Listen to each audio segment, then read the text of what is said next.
రేపు రాత్రే చంద్రగ్రహణము. గ్రహణము అనగానే కంగారు పడి భయపడి టెన్షన్ ఫీల్ అవ్వాల్సిన అవసరం లేదండి.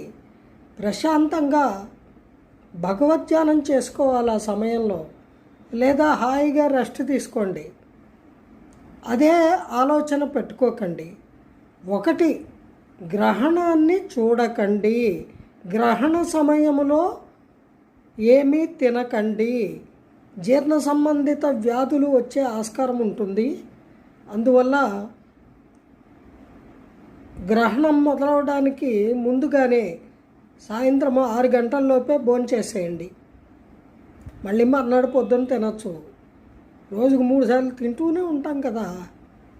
రాత్రిళ్ళు తినకపోతే ఏంటి, సాయంత్రం తినేసేయండి. గ్రహణం మిమ్మల్ని ఏం చేయదు, దాని బాటిని అది వస్తుంది, వెళ్ళిపోతుంది. రోజు సూర్యచంద్రులు ఆకాశంలో వస్తున్నారు, వెళ్తున్నారు, వస్తున్నారు, వెళ్తున్నారు. మనం ఇక్కడ ఎలా ఉండాలో అలాగే ఉన్నాం కదా. ఇది అంతే, అస్సలు టెన్షన్ వద్దు. భగవంతుడు ఉన్నాడు మనందరికీ. ఆ నమ్మకాన్ని మనసులో మనం ఉంచుకోవాలి. అదే మనకి కొండంత ధైర్యాన్ని, బలాన్ని, విజయాన్ని ప్రసాదిస్తుంది. జై గురుదేవ.